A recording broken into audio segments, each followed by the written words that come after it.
প্রথমে আল্লাহর হক।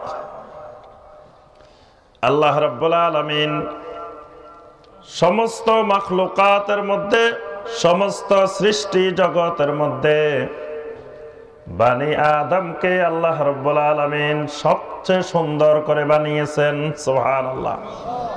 সবচেয়ে আহসান তাকবীম, সুন্দর গঠনে আল্লাহ পাক যে জাতিটাকে বানাইছেন তারা কারা?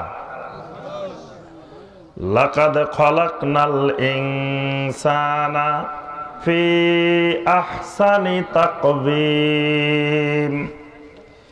আল্লাহ রাব্বুল আলামিন বলেন, আমি ইনসানকে, আমি মানুষকে সমস্ত মাখলুকাতের মধ্যে আহসান তাকবীমে সবচেয়ে সুন্দর গঠনে বানিয়েছি। সুবহানাল্লাহ। আহসানটা হলো কম্পারেটিভ ডিগ্রি, অর্থাৎ সমস্ত সৃষ্টি জগতের মধ্যে সবচেয়ে সুন্দর সুরতে, সুন্দর আকৃতিতে যে মানুষটা বানাইছি, যে প্রাণীটা বানাইছি, যে জাতিটা বানাইছি তারা হলো কারা? ইনসান। আল্লাহ রাব্বুল আলামিন এই সুন্দর মাখলুকটাকে বানানোর পরে জমিনের মধ্যে যত মাখলুকাত আছে তাদের মধ্যে সবচেয়ে বেশি সম্মানিত করেছেন এই জাতিটাকে। আল্লাহ রাব্বুল আলামিন বলেন, ওয়ালাকাদ কাররামনা বানি আদম। সমস্ত মাখলুকাতের মধ্যে বানি আদমকে, আদম সন্তানদেরকে আমি সবচেয়ে সম্মানিত বানাইছি। সুবহানাল্লাহ। যেমন সুন্দর বানাইছেন তেমন সম্মানিত বানাইছেন। সুবহানাল্লাহ।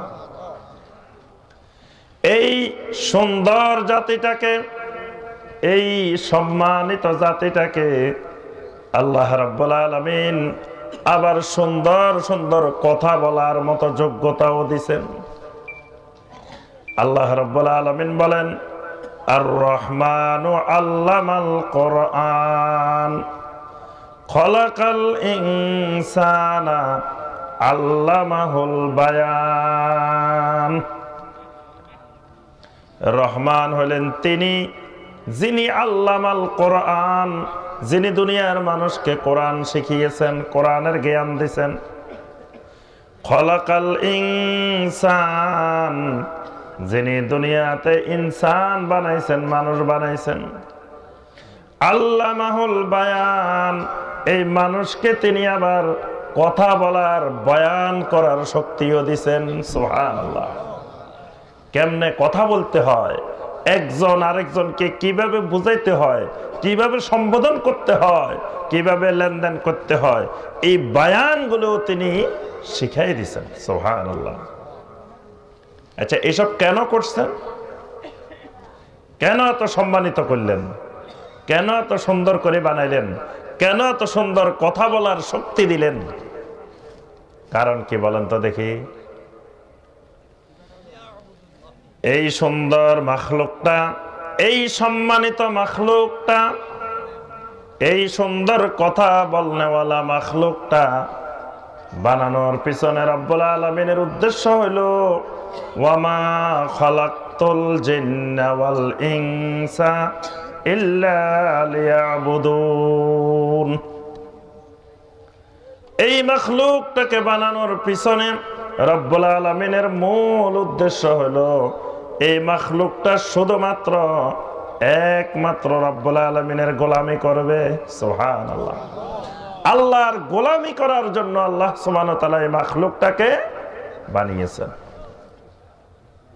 তাহলে এই সুন্দর করে বানানো, সম্মানিত করা, সুন্দর কথা বলার যোগ্যতা দেওয়া, এটার উদ্দেশ্য কি? কি আপনারা আমার কথা বুঝতেছেন না নাকি রাগ করছেন? তা কথা বলেন না যে কেন বানাইছেন আল্লাহ সুবহানাহু ওয়া তাআলা? একমাত্র আল্লাহর ইবাদতের জন্য। আচ্ছা, এখন আপনাদের কাছে প্রশ্ন, এবার আল্লাহ রাব্বুল আলামিন বললেন একমাত্র আমার ইবাদতের জন্য আমি বানাইছি। তাহলে অন্য অন্য মাখলুকাত যারা আছে এরা কি আল্লাহর ইবাদত করে না নাকি? তো হেরা ইবাদত করলে আবার এটা বানানোর দরকারটা কি বলেন? কিন্তু আল্লাহ পাক বলেন নাই গাছকে আমি শুধু আমার ইবাদতের জন্য বানাইছি, পশু পাখি শুধু আমার ইবাদতের জন্য বানাইছি, সাগরের মাছগুলাকে আমার ইবাদতের জন্য বানাইছি, জঙ্গলের প্রাণীগুলোকে শুধু আমার ইবাদতের জন্য বানাইছি। আল্লাহ পাক বলতেছেন শুধু মানুষ আর জিনকে আমি আমার ইবাদতের জন্য বানাইছি। তাহলে ইবাদত তো তারাও করে, করে না? আল্লাহর জমিনে রব্বুল আলামিন 4 ধরনের মাখলুকাত বানাইছেন। এক ধরনের মাখলুকাত দেখবেন জন্ম থেকে শুরু করে মৃত্যু পর্যন্ত কিয়াম অবস্থায়, দাঁড়ানো অবস্থায় আল্লাহ রব্বুল আলামিনের ইবাদত করে। দেখবেন জন্ম থেকে মৃত্যু পর্যন্ত দাঁড়িয়ে দাঁড়িয়ে কিয়াম করে করে আল্লাহর ইবাদত করে। এরা কারা? জি, ওয়ান নাজমু ওয়াশ-শাজারু ইয়াসজুদান। আল্লাহ রাব্বুল আলামিন বলেন গাছপালাগুলো আল্লাহ রাব্বুল আলামিনকে সিজদা করে, আল্লাহর ইবাদত করে। জন্ম থেকে শুরু করে মৃত্যু পর্যন্ত কিয়ামরত অবস্থায় ইবাদত করতেছে। আরেক ধরনের মাখলুকাত রাব্বুল আলামিন বানাইছেন জন্ম থেকে শুরু করে মৃত্যু পর্যন্ত রুকু অবস্থায় আল্লাহর গোলামি করে, আল্লাহর ইবাদত করে। দেখছেন না? এরা কারা? ওরে চিনে না? গরু, ছাগল, মহিষ, কত লক্ষ লক্ষ কোটি কোটি প্রাণী জন্ম থেকে শুরু করে মৃত্যু পর্যন্ত কেমনে ইবাদত করে? রুকু অবস্থায় ইবাদত করে। আল্লাহ রাব্বুল আলামিন অনেক মাখলুকাত বানিয়েছেন, যেই মাখলুকাত গুলো জন্ম থেকে শুরু করে মৃত্যু পর্যন্ত সিজদারত অবস্থায় আল্লাহ রাব্বুল আলামিনের ইবাদত করে। কোনগুলা? সাপ, বিচ্ছু, যেগুলো জমিনের সাথে লেগে হাঁটে, এগুলো সারাটা জীবন সিজদা অবস্থায় আছে। আল্লাহ রাব্বুল আলামিন এমন কিছু মাখলুকাত বানিয়েছেন যেই মাখলুকাত গুলো জন্ম থেকে শুরু করে মৃত্যু পর্যন্ত বৈঠকরত অবস্থায়, কুউদরত অবস্থায়, তাশাহুদরত অবস্থায় আল্লাহ রাব্বুল আলামিনের ইবাদত করে। কারা? জি, এবার বলেন দেখি, আত্তাহিয়াত অবস্থায় কারা ইবাদত করে? না, ব্যাং আত্তাহিয়াতে বসে না। আত্তাহিয়াত অবস্থায়, বৈঠক অবস্থায় আল্লাহ রাব্বুল আলামিন পর্বত রাজিকে, পাহাড় পর্বতগুলোকে রেখেছেন।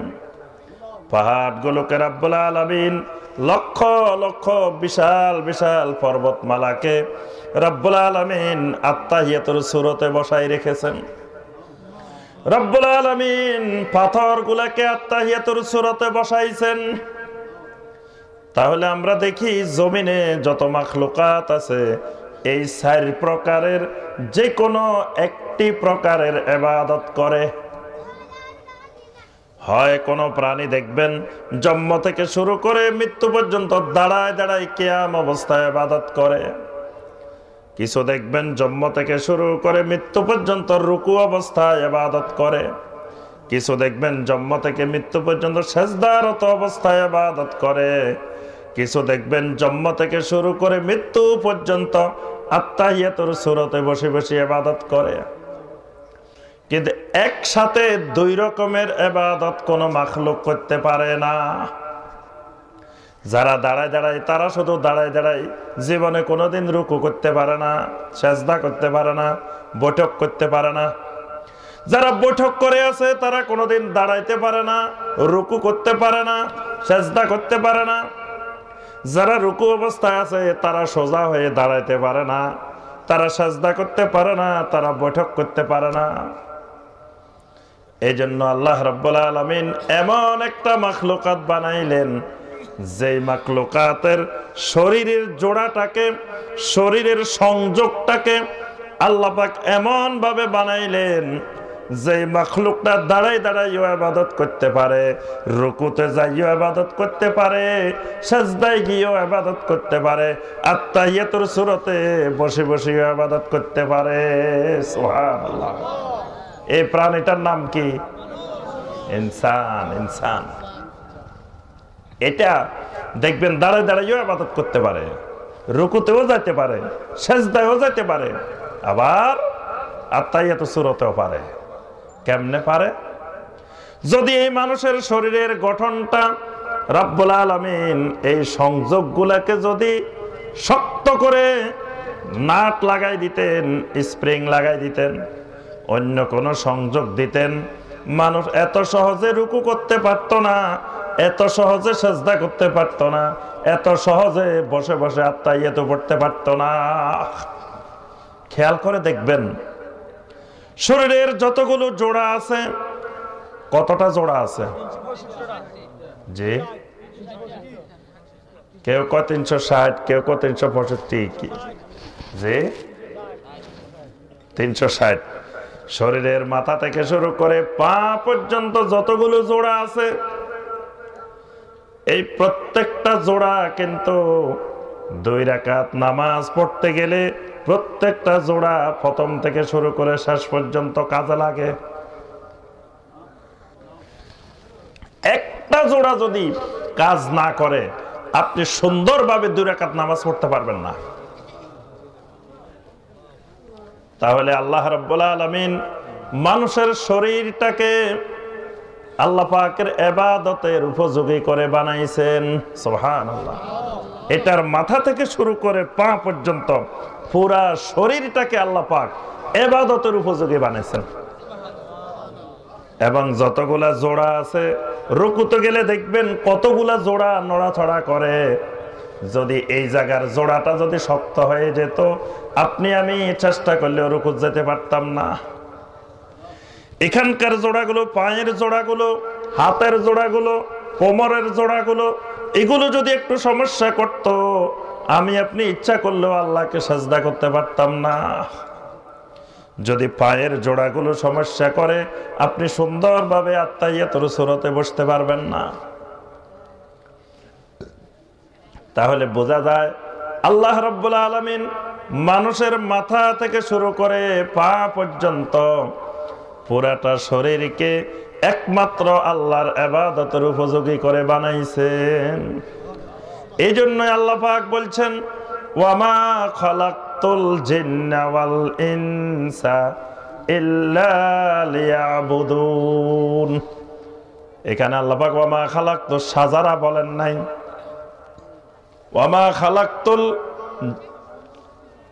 বাকারা বলেন নাই, ওয়ামা খালাকতুল আনআম বলেন নাই, ওয়ামা খালাকতুল জাবাল বলেন নাই, ওয়ামা খালাকতুল হাজার বলেন নাই, বলছেন ওয়ামা খালাকতুল জিন্না ওয়াল ইনসা। সুবহানাল্লাহ। তাহলে বোঝা গেল অন্যান্য মাখলুকাত আল্লাহর ইবাদত করলেও সীমাবদ্ধতা আছে, তারা সর্বপ্রকারের ইবাদত করতে পারে না। কিন্তু মানুষই একমাত্র জমিনে একটা মাখলুক, যেই মাখলুক সব ধরনের ইবাদত করতে পারে। সুবহানাল্লাহ।